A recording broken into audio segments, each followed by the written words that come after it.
Margaret Lascion Corl, I want to move my amendment. First of all, just to explain that this is in an attempt to address last-minute and ill-conceived amendments from the Seanad and the Minister, and the deletion of the definition of climate justice, although welcomed by some people in the climate movement who say it's better to have no definition than a poor one. We actually took the opportunity to reinsert our definition of climate justice into the bill, and also the opportunity to remind Minister Ryan and co that they have rejected hundreds of progressive amendments from TDs and senators, but at the last minute, very extraordinarily, have accepted Seanad amendments based basically on lobbying from vested interests in agriculture. So I move the amendment number 2 to amendment to number 2. And I would just like to say that at this point we find it deeply ironic. We've waited so long for a climate bill, and albeit one that is deeply flawed, we are now tonight faced with voting for one that is even more flawed. Flaws dictated to the Minister at the hands of those who represented the vested interests of big agribusiness. The Minister proposed amendments allowed the Government huge leeway in calculating greenhouse gas emissions to take account of how they calculate removals for example, by sequestration. And it refers to having regard to EU rules, not instead of being consistent with those rules. And this has rightly rung alarm bells among the climate movement. And when you find an eminent campaigner like Professor John Sweeney talk dejectedly about these amendments gutting the bill, then I think we need to pay attention. And I want to quote from John Sweeney in a statement today. Friday's amendments were clearly flawed and seriously erode the bill's approach to measuring and monitoring greenhouse gas removal. It would be preferable for them to be removed and for a purely scientific and established approach to be reinforced in this bill. So I would appeal to the Minister, even at this late stage, to remove those amendments. I'm not reassured by your comments since, Minister, nor by your letter to stop climate chaos. If you're not committed to following the science instead of the politics, you're going to lose the faith of the environmental movement. That last quote, that you will lose the faith of the environmental movement, is also a quote from Professor John Sweeney. And let me explain why. Your amendments that came via the Seanad from Fianna Fáil and Fine Gael senators who have over the years consistently opposed action on climate change, and they come dressed in concerns about farmers and rural communities. But I do not accept that this is what drives the impetus behind their amendments. And you, in accepting them, have accepted the logic and arguments that they use to justify them. In the Seanad, one of the senators told us, this amendment gives due recognition to the volume of carbon we're tying up in our soil and hedgerows. And another, an ex-minister who actually opposed the Climate Emergency Measures Bill, told us, there's concern regarding future targets in relation to, for example, the national herd and the consequences of the carbon budgets and the necessity to reduce the level of production of greenhouse gases. The potential of hedgerows, trees and soil to sequester carbon needs to be looked at and taken into account in carbon budgets. But it's absolutely clear that the impetus behind the original amendments and your last-minute redrafting of them is an attempt to find a way to take into account existing credits in order to reduce actual emission reductions that we need.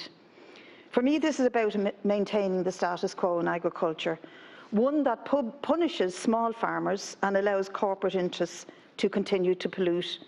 And if this bill is placed in primary legislation, to find a way to allow this and subsequent ministers to be creative in their accountancy, to juggle numbers and to try to fool ourselves that what is actually happening in terms of emissions reductions, it is what I had feared, that this bill, with its stated net zero target and carbon neutral target, will be a failure, and your amendments confirm that for me. Your explanations and assurances do not stand up, and we do not accept them. If you accept that European Union rules will let you do this, then why will you not accept mine and Deputy Whitmore's amendments, which will commit in legislation that the regulations that you propose will be consistent with EU rules? And your explanation that EU rules change doesn't actually stand up either. It's frankly nonsense. There's no great issue in amending, if needed, legislation in the future, if indeed any subsequent EU rules do happen to change. But my concerns about this are not simply about whether the real point is to allow the Department of Agriculture to be more inventive in their calculations of the EU rules and what they'd allow. My concern is that the impetus behind this and the regulations that you propose is to set up yet another failed carbon emission trading system. The adoption of EU rules in relation to accounting hasn't stopped their system from being dogged with fraud, miscalculations, windfall profits from big polluters and outright abuse, all in order to allow us continue business as usual. We had hoped that after decades of this farce, we would at least agree that emission trading systems are good for one thing, and one thing only. They're a mechanism to allow big polluters to buy the right to continue polluting. They do not help reduce carbon. They are another failed market mechanism that is wasteful and wastes time as the planet hurtles towards catastrophe.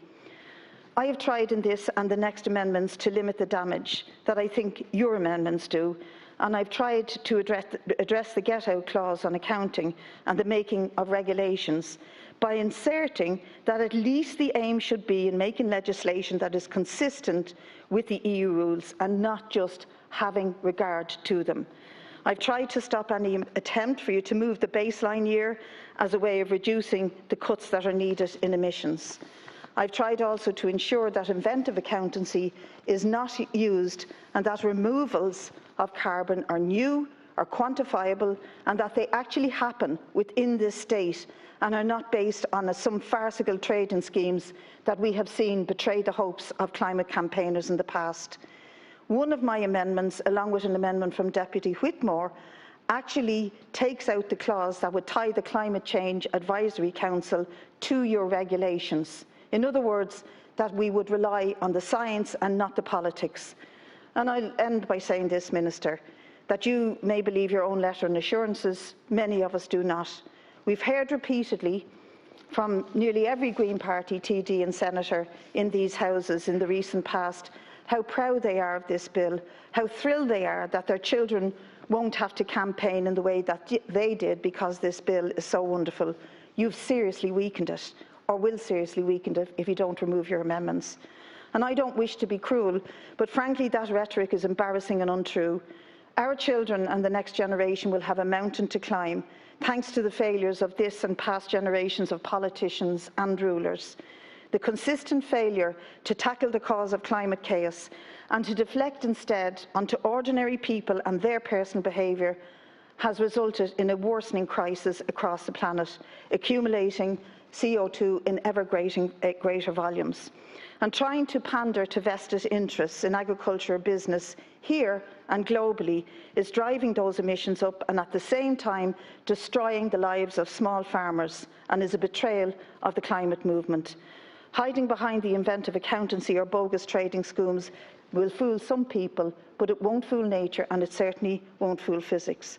I believe the game is up for you, Minister, if this passes, because what is the point of the Green Party in government? And history will judge the Green Party very harshly for your failure to address this in the bill. So I'm asking you, Minister, even at this hour, to remove those amendments, and if you don't, I'm asking the House to outrightly reject them.